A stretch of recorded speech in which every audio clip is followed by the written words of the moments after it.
সাকিব তো world class. এই মুহূর্তে তাইজুলই সেরা। সালাউদ্দিন ভাইয়ের থ্রুতেই যাওয়ার চেষ্টা করি। আমাকে ওই ফ্লোরটা দিয়েছেন উনি। সাকিব আল হাসান কেন আরকি র‍্যাংকিং ১ নাম্বার লম্বা সময় ছিল। সে তার ইমোশনটা ধরে রাখতে পারতো বলেই আরকি, যে ভালো করলেও নরমাল, খারাপ করলেও নরমাল।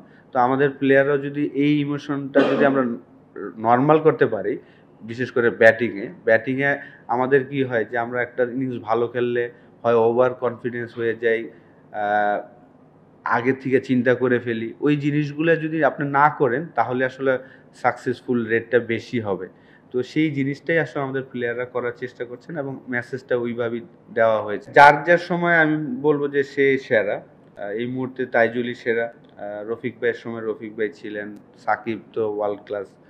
তো তাইজুলের যে জিনিসটা আমার মনে হয় যে তাইজুলের সাথে রফিক ভাইয়ের অনেক মিল আছে আমি মনে করি। রফিক ভাই যেমন সকালে আসে, রাতে আরকি একদম সবার শেষে।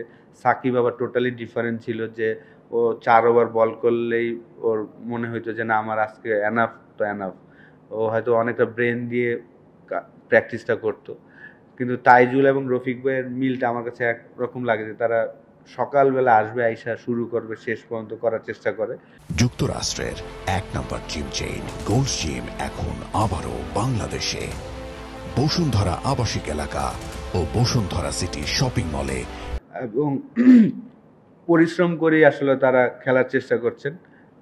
এবং আমি বলব যে যার সময় তারাই বেস্ট।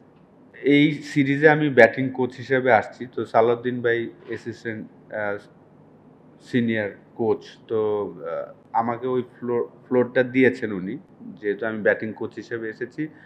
কিন্তু আমার সাথে ওনার সম্পর্ক আগে থেকে ভালো। তো আমিও যেই কাজটা করার চেষ্টা করি, যদি আমার এক্সপেরিয়েন্স থেকে যেই জিনিসটা যদি কোনো প্লেয়ারকে কিছু বলতে হয়, আমি আসলে সালাউদ্দিন ভাইয়ের থ্রুতেই যাওয়ার চেষ্টা করি। যেহেতু উনি টিমের সাথে লাস্ট ১ বছর ধরে আছেন এবং ম্যাক্সিমাম প্লেয়ারই আসলে সালাউদ্দিন ভাইয়ের সাথে কাজ করেন।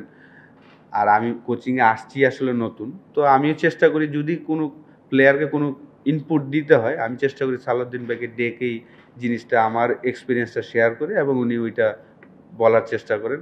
এইভাবেই আসলে একটা কাজ করার চেষ্টা করছি আমরা।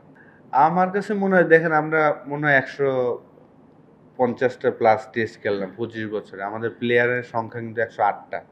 তো এই ১০৮ টা প্লেয়ার না হয়ে যদি এটা ৭০-৭৫ টা প্লেয়ার হইতো, তাহলে হয়তো আমাদের টেস্ট যেই জায়গায় যাওয়ার কথা ওই জায়গাটায় যেতে পারতাম। কারণ মাঝখানে আমাদের একটা বড় একটা গ্যাপ হয়ে গিয়েছিল।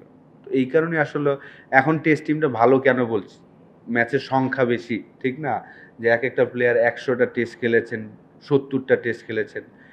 এরকম যদি আমাদের এই ১০৮ টা প্লেয়ার না হয়ে যদি ৭০-৭৫ টা প্লেয়ার হতো, তাহলে হয়তো আমাদের টেস্ট টিমটা একটা জায়গায় থাকতো।